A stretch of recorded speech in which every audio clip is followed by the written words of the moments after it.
Next. Alors, téléphone, drogue, arme. Happy, it's this silence I capture while walking in the forest. J'ai atteint ma limite, Marc. Ça fait 1 an que je fais mon possible pour t'aider. Only Fuck you, man! see the light from the fire that's burning in my chest.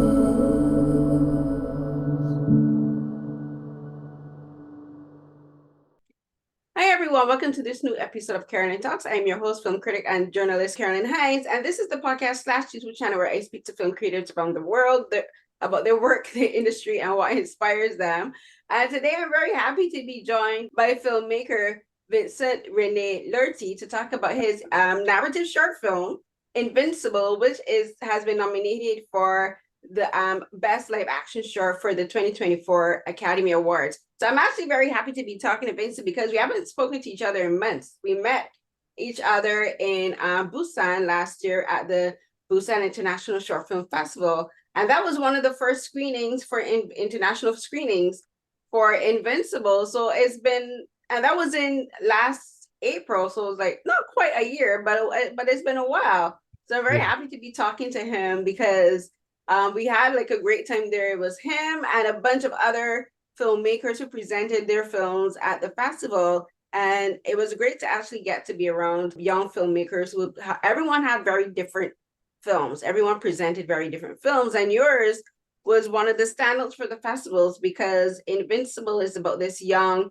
boy, 14-year-old Mark, who is very clearly struggling with mental health issues. Is very obviously has impulse control disorder, and it's taking place in the last 48 hours of his life. And this film is a fiction, but it's also based on a true story on a young boy that you knew when you were growing up, Marc-Antoine. And I first want to ask you, well, first of all, thank you for joining me, Vincent, for this morning. We've had to start over 3 times because my brain just decided to freeze, but thank you so much for joining me this morning.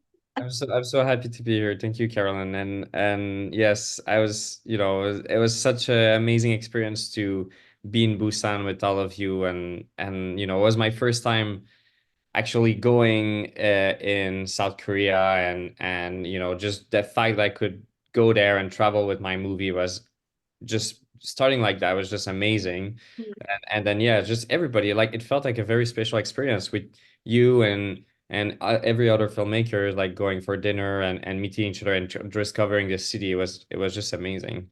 I think for me, one of the things about film festivals is that it allows people like us, like me being a critic and a journalist, be able to interact with filmmakers like you in a way that I normally wouldn't be able to outside of regular circumstances. And I think that helps not only me, but filmmakers like you who are really young, being able to meet other filmmakers and say, okay, we all share similar struggles with telling our stories, getting our stories told. Many of the conversations were about funding, which is why I really want to start with this, talking about funding, because I was looking through your previous filmography and some of the films you made, and this is your longest film so far. It's a short film, but it's your longest film. It's about 25 minutes, and a lot of the other short films that you've done are around 3, 4, 5 minutes. And the funding for a film that's basically like a music video, length of a music video, is very different to the funding required for a film that's maybe even just 15 minutes longer. And as I said, I want to start talking there because this is a narrative short and it has the most cast that you've worked with, the most crew that you've worked with, and more dialogue and everything. So talk to me about making the choice of going from shorter short films, which I found really interesting, featured a lot with music. There's music that's featured a lot in many of them, and they have a very dreamlike quality, and some even have animals like a beluga whale and an elephant, and making the choice to go from that type of film to a narrative short. Yeah, I mean, the way I present my project on my website, it feels sometimes like short films, and it's also the way I approach them. But most of the projects that I have on my website are either music videos or like art films, Mhm. um, that I wouldn't consider necessarily as sh like narrative short film, because usually like music videos are you know, based on the music of a friend, of a client, of someone that I'm working with. And so it's not always my personal project, it's someone else's project as well. I think that like Invincible, the way I started this project was, it was 6 or 7 years ago when I finished university, when I finished Concordia University in Montreal. And I started to work on that project, and I started to do a lot of research, and I knew that I wanted this film to be like a fully financed film. The reason is that when I was in university, and I spent a lot of money on my short film that I did at university, and we were really lucky. Like we were doing like kind of professional short film at university, but we had to invest our own money, and it was like, you know, a big labor of love, and so I felt like, okay, I think my next project, I want to take my time and do it the right way. And so I worked on that film for nearly like three or 4 years before I really finally got the financial to do it.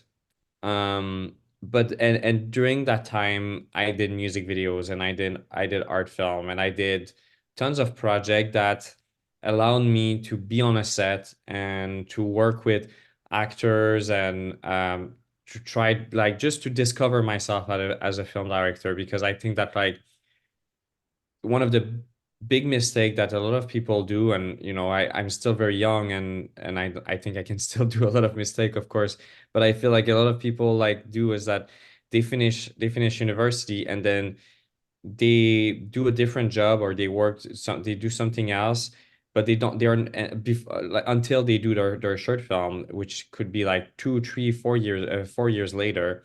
But they are never on a film set, and I think that like film, that like directing is like a muscle that you need to rehearse, and you need to kind of like, you know, work. And so I think I was lucky that I got the chance to do that during the years that before Invincible, before I shot Invincible. And yeah, so Invincible, I finally got the help of like most of the big institution in Canada, in Quebec, where I'm from, like, which is Sodec and Calc, and it was a proper budget. And yes, you just mentioned like there's a lot of scene, there's a lot of actors, um there's a lot of you know, kind of complicated like technical also scene, like the crane in the pool, or the shot in the car, the moving car, and all of these. I think that like the fact that I took my time to do the film, and meanwhile I got to work with actors and stuff like that, made me kind of, I think I was ready to do Invincible. When I got on set, I felt like I was at my place. So yeah. And you mentioned being ready because of all the experience you had doing your previous projects. And like this film, as you mentioned, it has more dialogue, but it also has more locations. Hmm. And one of the locations, the main location, is the juvenile detention center where Mark is staying. And the beginning of the film is very interesting because you kind of, this isn't a spoiler, I don't think, because it's a short film, but it is a spoiler, because you kind of begin the film where you end it, which is a narrative technique that isn't used very often in film. And it's an interesting way because it's kind of like you're bookending the story, you know, because one of the sad things about this is because it is based on a true story. And when you do the research and read on what you've said and what started your what inspired you to make this film is because your friend from when you were 14 years old, Marc-Antoine Bernier, he died tragically. And the thing with this film is like when you think of someone dying so young at 14 years old, like that's when you really start to think life is finite, you know, and like there is a beginning, a middle, and an end. And you do the film like that. You give the beginning of his end, and then in the middle, you kind of like give the chapters that led to that. And so talk to me about beginning the story with the ending, and Yeah. then having the main set be the detention center, because the detention center is a place where I think he feels caged in. Mhm. And it's like his life is like, in this last 48 hours, he's completely encased, narratively and figuratively, with the way you told the story. So talk to me about setting this, about crafting the film that way and structuring it that way, because I thought it was a really interesting choice. Yeah, I've always been, the film was always written, sorry, like that. Like, so it was always like starting with the end, with him, driving the car in the river, and then we go back 48 hours before, and then we kind of get to know him. And the reason why I decided to do that is that I never felt like the film was about the incident or was about that moment, that really tragic moment. I didn't want to make the film about that. I wanted to make the film about him and who he was, and to get to know him, to get to understand, or try to understand, try to get in his head of like who he was as a person, like what he was struggling with, like what was his demons, and but also how much love he had to give to his family, to his friends, and how much empathy and sensitivity that he had.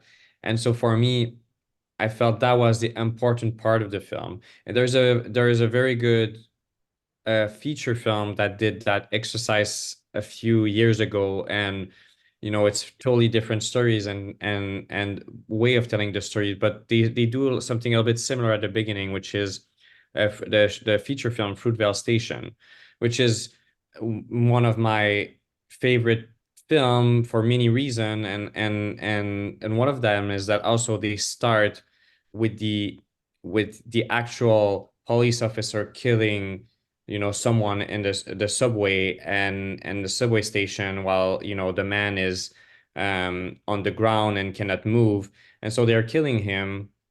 And then they start with like the real footage of that, and then they go back for 24 hours before, and then it's like about who that person is, like about who that person, get to know him, how he behaved with his family and everything. And I felt that was very, very powerful because I already knew during the whole film what was going to happen. But throughout the film, I start to believe that this would never happen because how can this happen? That's really the question I'm asking myself when I was watching that film. So bless you. And so that was one of the example of like I felt like okay, in that kind of in that for that film it worked really well. And the fact that I always had in mind for this film, I felt like okay, I think that's a good way to start the film. But also while I was doing the research, the thing that I the thing that I understood was like, I was meeting with the parents a lot, the parents of my friend. And as we had conversation and everything, and I understood, like, and I think that's an evidence now for probably for everybody, but I understood that one of the biggest consequences of suicide, or just of like a some children, a kid dying, is that it's the grief stays with the family after. It stays for their whole life. Like they're always going to feel pain and grief. And so that's why I wanted to finish with them and not with him. So at the end, and I'm not, again, I don't think it's a spoiler. Like I think the film is not about a specific incident in the film. It's about the full experience. So I'm happy to tell the end, but like at the end, he's driving at the on his in his car, and then we cut, and then we go to his family, and then we hear the same conversation as the beginning, right? And so for me, like I think it was interesting to do that kind of um to that reflection on the family, and to understand okay, what's that's now the sister and the mother and the father, they're gonna live with that for the rest of their life. And that's important, that's very important in this situation. Yeah. I think so too, and I think it was a brilliant choice, but I think it was an empathetic choice to make, because and I would use the term, like I probably use this term a lot, but it has very heavy themes because it's talking about mental health, but mental health in a very young person, like a 14-year-old. And like a lot of people don't really think of young people having depression, having psychological issues and psychiatric issues, and there's a difference. And the way how you kind of let the audience know that Mark is suffering not only from depression but also from impulse control, I think is in a very smart way, because you're not telling the audience, but you're showing. If you get what I mean, it's like you're letting us like come to the realizations ourselves. You know, you don't have any characters saying, "Oh, he has depression." You don't hear a discussion with someone talking about his mental health. Yeah. You let his actions tell us, and I think that was a very smart and a very empathetic thing to do. Yeah, I mean, there's many reasons for that. Like first, like this thing happened like I think it's, yeah, 16 years ago now. And so I was really young. Even if I did a lot of research, there was many things that, now that he's not here with us today, there's many things that we cannot know. Like there is no clear diagnosis of what he was suffering and stuff like that. So I didn't want to like force anything to the viewers. I felt like, okay, this is the story of someone. And even if like we film every shots of the film is very like close-ups and it feels like we're really in his head, sometimes it feels like we cannot really understand him. We cannot really understand his decision. And I think that like it was important for me to not force anything to the viewers. And even like the subject of mental health and of like, yeah, I guess of mental health it was always something that I mean, I kind of, I, I brought up in my grant application or stuff like that, but it was never like the clear subject of my film. The subject of the film was him. And then I guess in the last couple of months too, I've had more and more discussion about the subject of mental health, because people, while watching the film, were talking to me about that. They either told me that like they knew someone like him before, or they were him when they were younger, or they know someone now and like him. And I think that like that kind of that's interesting connection.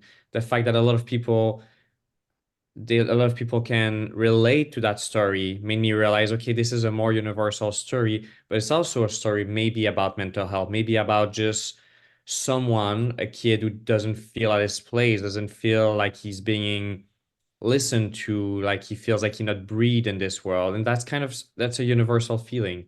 But yeah, I never wanted to be like, this is a film about, this is like, this is someone suffering from this, and this is clear that this is, anyway. So I guess like, thank you for saying that. Thank you, because yeah, I've always wanted to be kind of subtle more than on the nose. No, and it works and it comes through. There's particular scenes, like I myself suffer from depression. I've been diagnosed as clinically depressed and I take medication for it. And so like the using water as a metaphor, not only in the final actions of how he drove into the river, but like the dialogue, the things that he says. Like, there's a poem that he writes in one of the therapy sessions that he does with the other boys. And his poem is Infern, where like he wants to be heard. He wants to exist in a world where he feels like he can be heard. And I think it's interesting that you chose water as kind of like a metaphor for that, because when you're underwater, like you can't hear anything. Like your sound gets dampened and you feel isolated, but you can also feel closing because water does give like pressure on the body. But like for me personally, I love the sea. The sea is where I feel calm, which is ironic because the sea is also extremely dangerous. So using the metaphor of water, I really relate to that, because when you have depression, especially when you're in a really bad depressive episode, it can feel as if you're underwater. I've actually written about it where it feels like you're underwater and like you're swimming up and up and up, but you just can't reach the surface. And I think for Mark, I kind of related to him where he says the same thing, where he wants to be heard, he wants to feel free, he wants to feel like he can be himself. And the only time he feels that way is when he's in water or surrounded by water, like where he sets off the fire alarm and the water comes down. Like that's a moment of pure joy and bliss for him.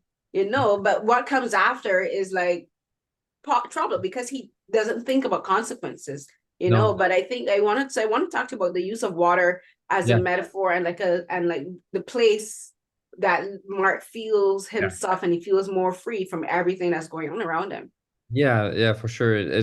Thank you for sharing this with me as well. And I know that like, I think that this this feeling of water, like you know, just on a very simple way of describing water sometimes is also silence, right? It's like when you're underwater, when you just like put your head in your bathtub and you just don't hear anything anymore. And for him, like it was a way of to have silence around him as well. Um, yeah, there is the use of water, and there's also there's the use of a metaphor of fire in the film, as you know, and what's interesting about this, and you know, is that water and fire are very two extreme. Like it's like, you know, they are fighting each other in the film and in real life too. But at the end of the day, what is winning is always water. And that's why as well, like at the end of the film, Mark ends up in the water. And I think that like the fact that he's playing a lot with them is that Mark was someone always in the extremes. It was always like it Hot or was cold. sorry? He's like hot or cold. He's like he Yes, goes from one. exactly. There's no middle ground with him. There's no middle ground, and the you know, the film is just about the 48 hours. But like I knew him, you know, much before that, and I'm not gonna tell all the stories that happened before, but there's a lot of like intense moment that he could risk his life as well.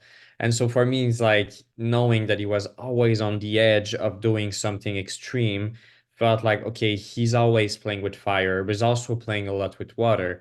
And at the end, like what wins is like is this idea of water. Even if you if that's somehow that's where he feels more comfortable, and that's where he feels like it's more calm, it's more quiet. And it is, and it's frightening because both water are they're like the opposites, you know, hot and cold, heat and like the absence of heat, you know, and like fire is like it draws you in and it can be very hypnotic. Whereas for a lot of people have fear of water, you know, a lot of people have the fear of drowning and like Yeah. and so and for Mark, there's a thing where he's obsessed with holding his breath, you know, where he's trying to beat the odds and beat the limits and test his own personal limits of like saying, how long can I hold my breath?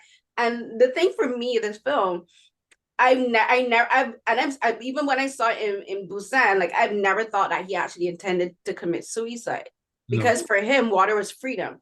But it was Yeah. also him thinking that again, he's invincible because this is something he says to his sister Justine. He's like, I'm invincible. He's thinking in his head, oh, I'm following this impulse, steal the car, I have to get to water. Water is where I feel free. Water is where I know my limits, you know? And Yeah, he's yeah, yeah. just taking it as a way to test his limits again. So I've never actually thought that he was intending No. to intentionally commit suicide. It was just also a tragic accident where he, excuse me, Okay. my dog is here eating my headphones. Sorry. Sorry, sorry.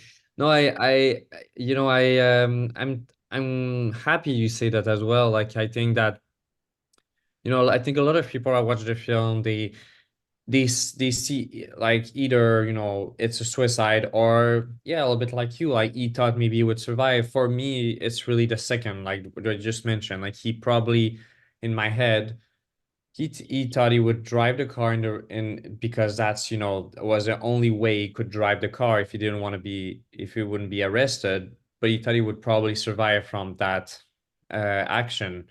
Truth is, it's impossible to survive. Like it's almost impossible to survive something like that. Like I don't know if you've been to Montreal. I know you're not really that far, but like the river in Montreal is like is a very dangerous river. Like it's very like, you know, you cannot swim in that. Like it's quite intense and heavy waves and everything. So, you know, I would you know, I think he didn't understand the consequences at that moment. He went too far. And Mm, so there is still, but there is still this, I think, and that's how I also see this incident. There is still this decision of going there, and for me, that decision means something too.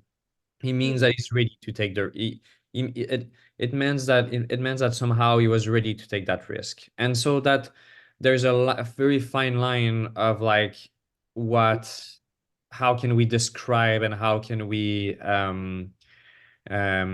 yeah, I guess how can we what's the good word for that? Like uh, I guess describe. How can we describe it as an action like that? And yeah, I guess it's really up to the interpretation of the viewer. Yeah, I think it is. And one of the other things that I want to that's tied into that, and it's tied into something you said at the beginning, where we talked about for the film's budget, like you had all of these projects that you worked on several years before, and like you took your time developing this story.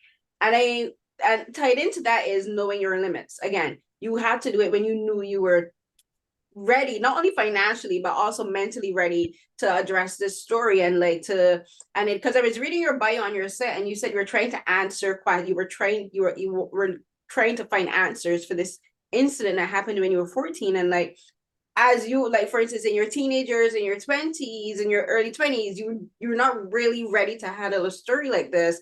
But then when you're finally ready to say, you know what, I can confront this story, this tragedy that happened to me in my life. And I'm at a point in my life where not only can I talk about it personally, but I can talk to his family about it. I can make a film about it. So talk to me about talking with his family and getting their permission to tell his story, and using your film, I think, as a way, as almost a, a therapy session. And the reason they call it a therapy session is because the way how you use dialogue in this film is very interesting. A lot of the conversations are about Mark wanting to be free. You know, like there's a discussion that he has with the one of the staff at the compound, Luke, played by Ralph Prosper, which is very interesting, where Ralph is like, if you leave through the back door, if you keep running away, are you really free? And I made it in my notes. I'm like, if you keep running away for a problem, you're not really free, because like the issue is still chasing you. You have this as this dark thing that's like pressing down on you. And that's the theme that I found that's kind of like, you have the similar theme in a lot of your short films, where like whether it's depression or guilt or something, is like this dark presence that's kind of off screen, like kind of like pressing down on these characters. And then there's then he makes analogy, like if you leave through the front, that's a sign of freedom, because you're making the choice to leave through the front. It's a sign of progress. And then there's another discussion, I think is my favorite scene in the entire film, where you have all of these young boys and they're doing a poetry session. And Shakib, played by Nufel Shikri, he talks about being free in his mind, you know. And like for a very young boy, he says like, I may be caged in here in this compound, but in my head I'm free, you know. He like, in my dreams he's like, in my dreams I'm a king, you know. He's like, in my dreams I know that I can get out of here. And then there's another young student, and Miguel, and this poem is I think it's so beautiful, because he is a reflection of Shakib's monologue about being free, where he talks about being a king and a pawn. And he's like, I see everyone as a pawn. And it's not arrogance. It's like, this is how these boys have to cope. You know, this is how these boys have to come to the realization in their lives. If I want to survive being in here, if I want to leave through the front door, if I want to be truly free, I have to see myself as free first, you know? And and I think for you, in writing this film and in finally producing it, I think I kind of saw it as you doing the same thing for yourself, where you're like, I'm confronting this, I don't want to use the word demon, but I'm confronting this dark moment in my history, and I'm using this film to confront it. Because once you've done it, you can kind of let it go, you know. You can kind of release and say, okay, I understand Mark. You know, you have a better understanding of who Mark was, but also in relation to Mark at that time. Yes. I'm sorry, that was a bit long-winded. I'm sorry. Oh, no. It's a you know, it's a very good question. In the last couple of weeks, like with the Oscar campaign and everything, it's been, you know, very intense, you know, like in the work and everything. But also like during that period of time, I start to remember a lot of things about Mark, about my friend. And I think I wrote a kind of a text on Instagram about a memory that I remember of my friend Mark. And that memory was a moment that we were both in my parents' bedroom, you know, at my house when I was younger. And Mark was getting ready for a date. And I just remember how much excitement and love and kindness, and he was like a kid. He was like, you know, the idea of a kid, like, you know, someone that like he's just joyful and excited and so stressed as well. Like we could be little. I'm sorry, I don't know if I can say that on your podcast, like, but I on your on this interview. But it Hey, was I know what you want to say, like say it. we could be very little shit. Like we could be little like we could do a lot of, I guess, wouldn't say illegal stuff, but I don't think we were the best children at that time. But at that moment, we were just we just left that at the door and we were ourselves for the first time. And I remember that moment because that's really what I remember of that friend. He was he was someone was with so much love to give, and he was so brilliant. He was like, I'm not saying that because, you know, I wouldn't say that to every like of everybody. Like he was just someone that he had the best grade in his class, and he was like, so remembering that of them of him was very important for me because also the memory that I have before he passed away of Mac was the opposite. He had taking extreme decision. It could be very intense. It could be mean.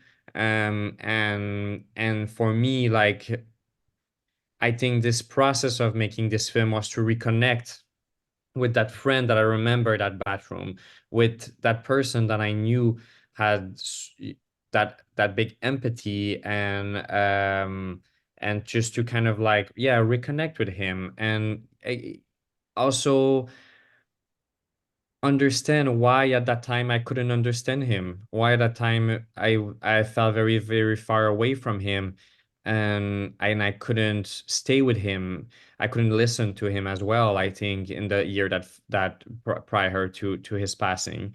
So yes, this film was very important for me to do for many personal reasons, including though just what I just mentioned to you. And then, you know, with his family, like he was a little bit the same process. Like they were the first people that I contacted when I wanted to do research on the project and potentially do a movie about him. And they were with me for this whole process. Like I've read the script when it was ready, had many meetings with them before that. They were the first people to see the film when it was finished before the first screening in the cinema. Like I went to their home and I presented the film to them.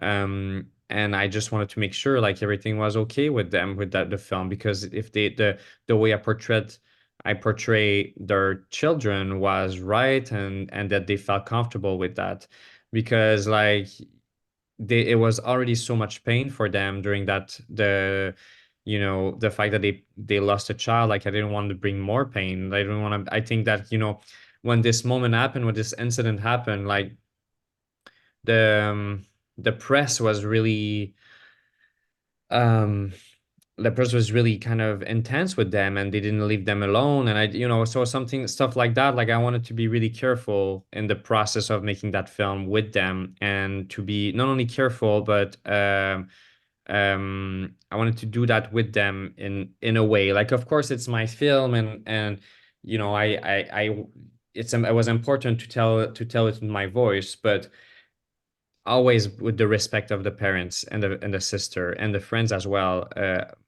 So to answer your question, like this film is a way, I think, for me, but especially for the family and friends, to bring back for a moment maybe their child, and to have like to just have for a moment to kind of, even if it's not him and it's a fiction, it's a fictionalized a character of him, they somehow maybe can connect a little bit with him again. And that's the most beautiful thing that came out of this movie. It's before the Oscars, before all the campaign, and the Oscar, and sorry, the awards, and the festival that we went through.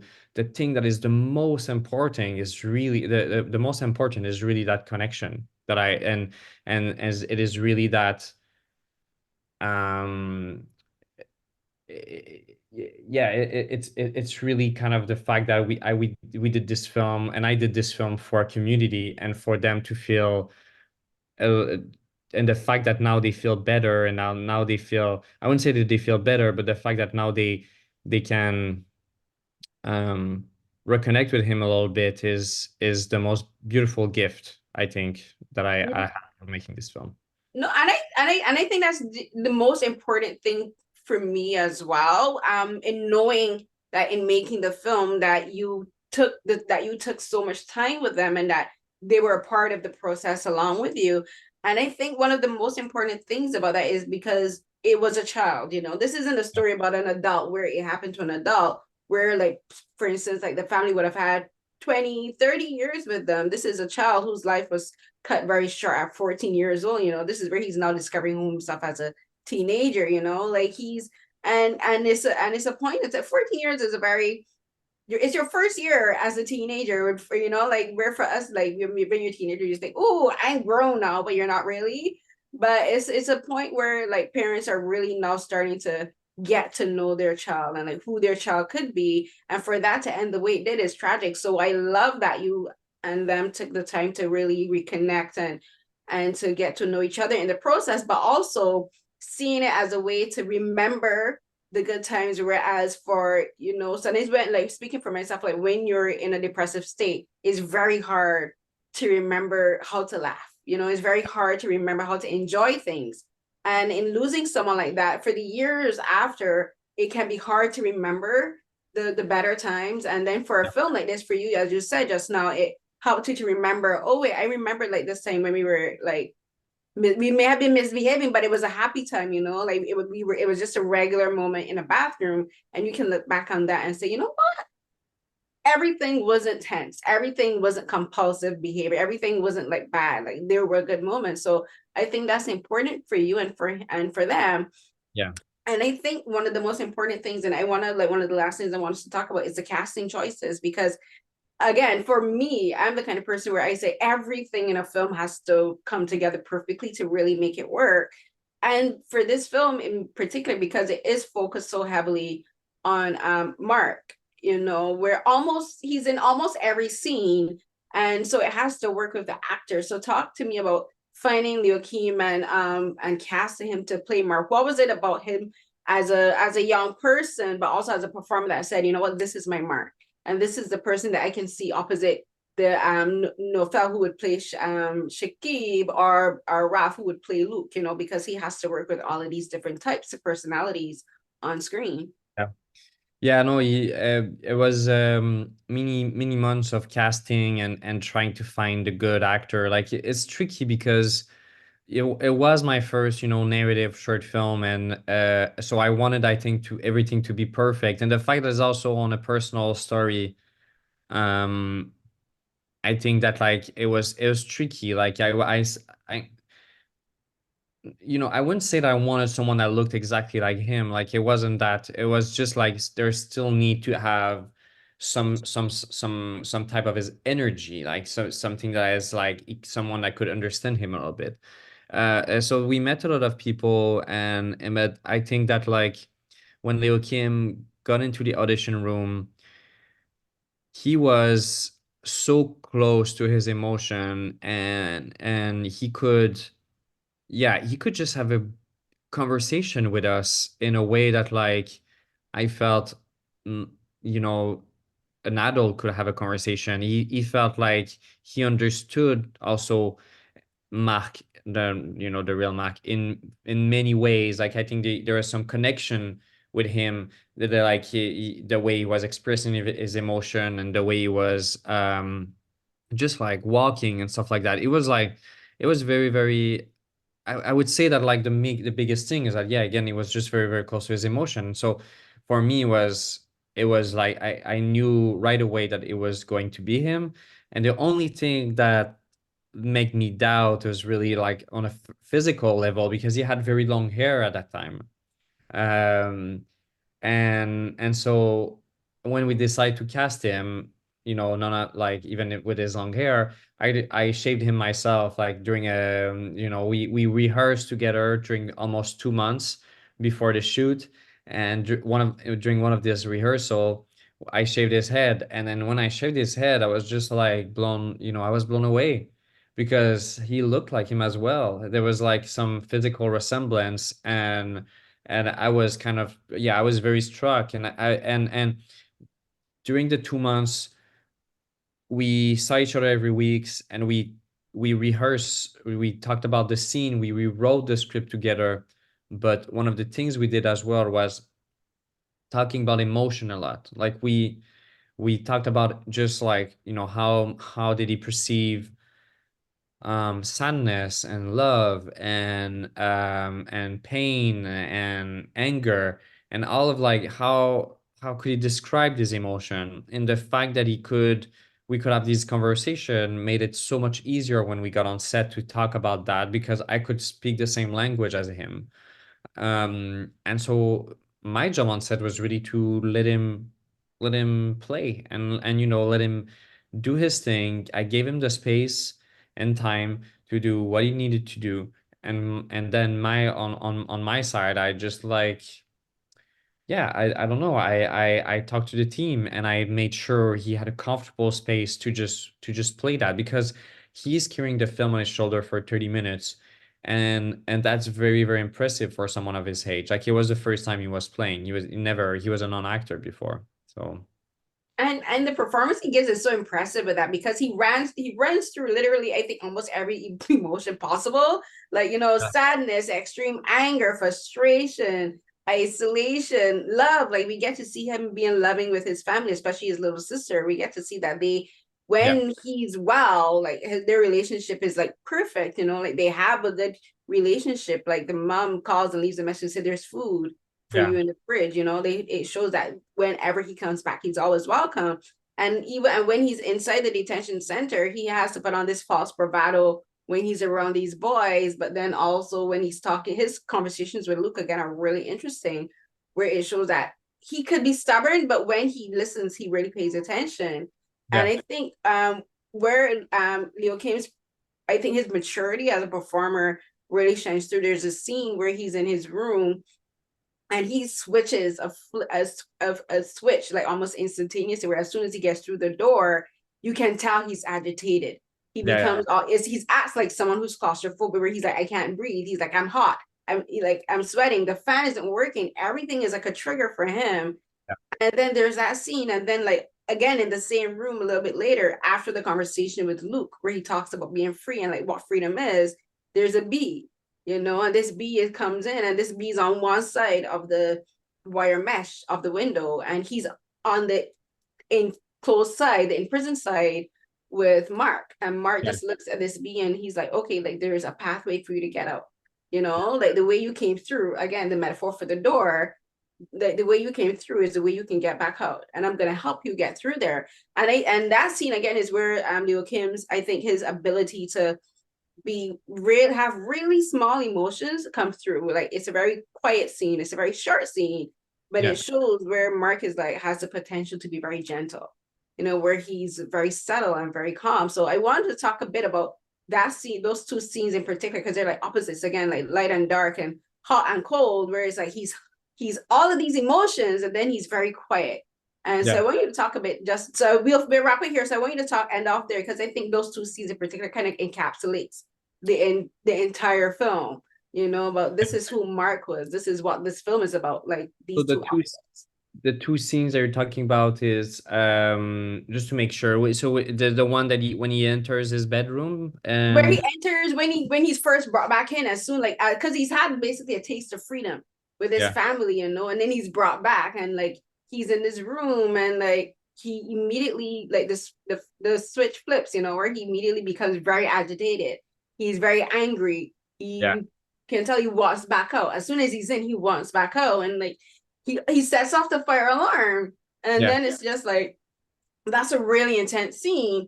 But then again, in the same room, after the conversation with Luke, he sees the bee and he lets the bee go. You know, he's like, this is how you can get out. And like, I kind of saw it as like those two scenes in particular kind of are they're opposites, but they're also mirror images of each other, because it shows you this is who these two scenes in to me encapsulates the character of Mark.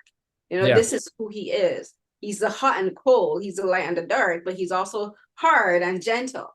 And I think Léokim, because for a first time performer, he does those two scenes, I think, very well. And like it's very hard for even like seasoned actors to flip between like personalities like that. Yeah.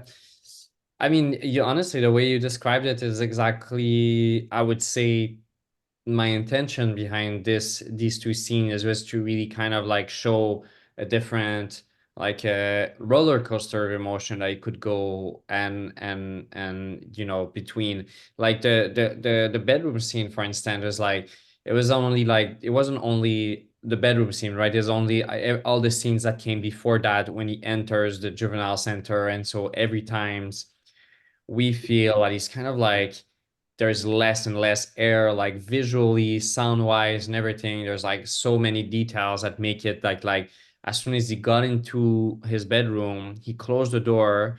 Luke closed the door behind him, locks it, and then for a moment there's no sound at all. Like it feels like we're in the water, and you and so it feels like it's so, there's no air, there's nothing to breathe, and yeah, we film this scene in a real juvenile center, in the actually in the same juvenile center where the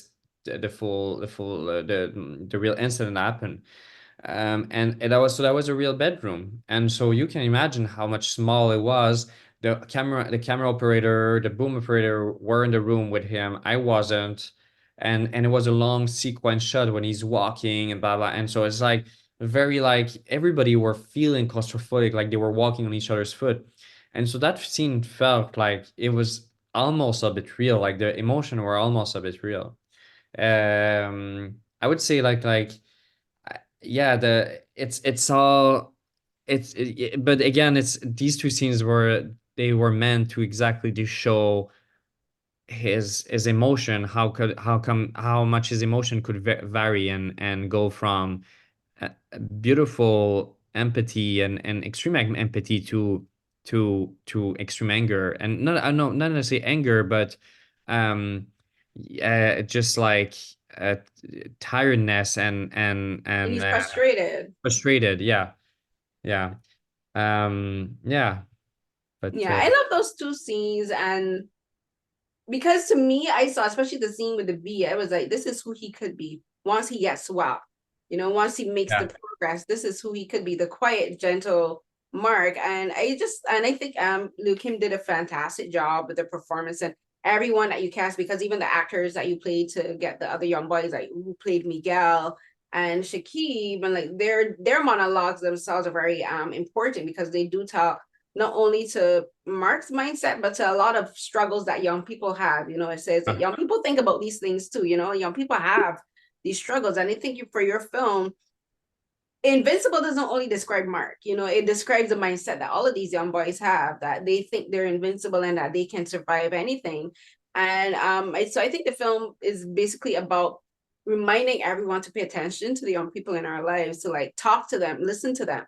If Yeah. like if you give them the space and the time, they'll tell us if there's anything that needs to be talked about. So I think the film is really about not just Mark, but it's about, I think, all young people, and even for adults like ourselves. Like, because I saw myself in Mark, and like people can say, what, I have an issue that I need to talk to. They can see like the behavior and be like, what, I have similar behavior patterns. Maybe I need to go and talk to a professional about this to have it looked at. Mhm. So again, so I think that's again, like, congratulations on the film, and like I can't wait to see what you do next. I was gonna ask if you're coming back to Busan, because I'm hoping to go to Busan again this year, but I hope we get to meet up again in person soon. Yeah, me too. Me too. Thank you so much, Carolyn. Yeah, I wish I was coming back to Busan, and this time a little bit more longer, because I Yeah, stayed just for 5 days and it was so short. Um, but I am not, unfortunately, not this time. But not what's going and on. thank you so much just for taking the time to do this. And yes, I to finish on that note, yes, what's important is to talk. What it's important is to listen as well. But it's also, what's important is to not put like like bad behaviors and delinquency and this type, like, how much society sometimes was putting my friend Mark as, they were putting him in a kind of a certain cage, and not a cage, but they were putting him like as someone who's just a bad child, who will get better as he would grow older. But the truth is that the way he was behaving was probably more a cry for help. And I think it's important to listen to that and to build a way of helping kids like him. So I would just end on that note. And thank you again just to taking the time to do this, honestly, and for this beautiful conversation. Thank you.